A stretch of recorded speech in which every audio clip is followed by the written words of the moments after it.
मौत हमेशा किसी न किसी बहाने से आती है, बहाना तो लाएगी। बाकी व्यक्ति अपनी मृत्यु से 5 साल का बच्चा मर गया, राजा रो रहे हैं, नारद जी समझा रहे हैं कि जिसका टाइम पीरियड जितना है, जितने समय के लिए आएगा उतना रहेगा, उसके बाद जाना है। आप लोग गलती क्यों करते हैं?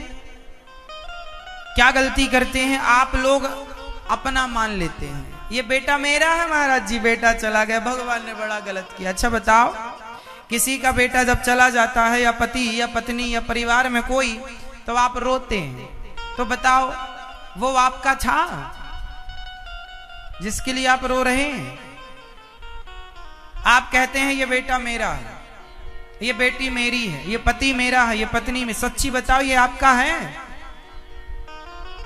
चलो बताओ, आपके बेटे में कितने परसेंट शेयर आपका है?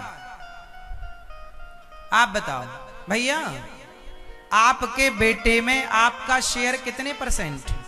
कितने परसेंट वो बेटा आपका है? कितना अधिकार है आपका ये कहने का कि ये बेटा मेरा? कितने परसेंट शेयर कितना है आपका? बताओ। 1%? आप बताओ, आप बताओ। आप पर आपके माँ बाप का कितने प्रतिशत अधिकार है? कितने परसेंट माँ बाप का शेयर है आप पर? 100?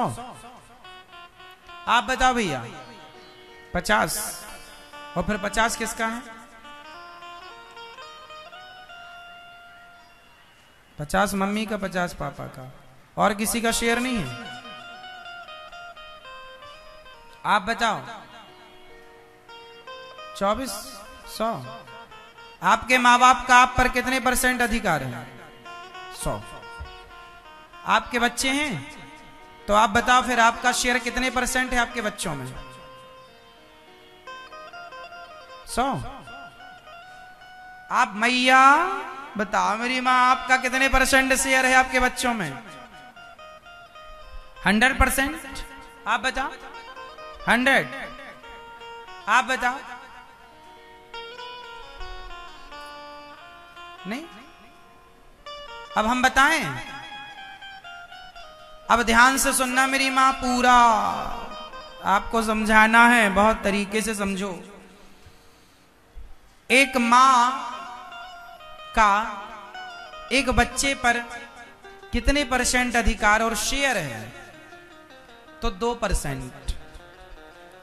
पिता का शेयर बच्चे पर 1% है, मां का शेयर बच्चे पर 2% है, टोटल 3% शेयर है आप पर आपके मां बाप का।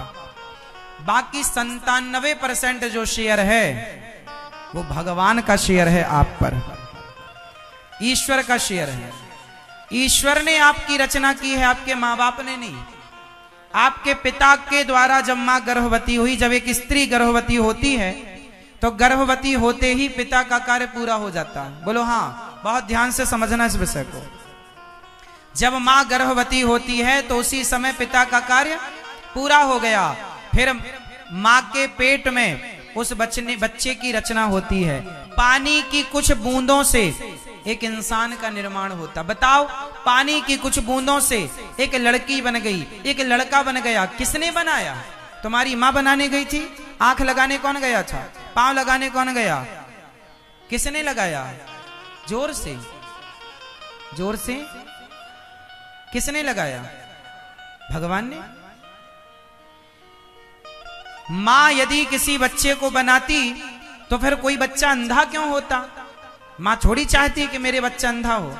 फिर भी कोई अंधा है, कोई लंगड़ा है, कोई बहरा है। इसका मतलब एक माता पिता ने तो केवल अपना एक प्रोसेस पूरा कर लिया, उसके बाद आगे की जो रचना है वो भगवान की। भगवान ने आपको बनाया, सही वक्त पर आपकी आंख लगाई, सही वक्त पर कान लगाए, सुंदर सा शरीर तैयार हुआ, और आप जब पूरे तैयार हो गए और 9 महीना पूरा हुआ तो आपको भगवान ने मां के गर्भ से बाहर भेज दिया और आप बाहर आए।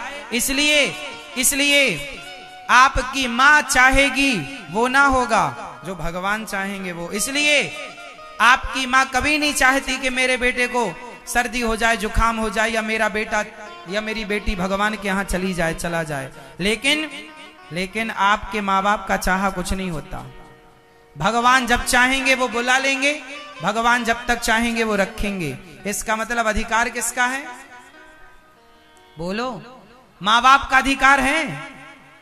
फिर इसलिए आपकी बेटी पर, आपके बेटे पर आपका केवल 3% हक है, 3% शेयर है। और वो 3% को कम मत समझना, वो 3% का ऋण अपने माँ बाप का तुम सारी जिंदगी चाहो सिर काट के रख दे कोई औलाद अपने माँ बाप के कदमों में, तो भी वो अपने माँ और पिता के ऋण से कभी उऋण नहीं हो सकता। माँ बाप का कर्जा कभी किसी औलाद से चुकाया नहीं जा सकता।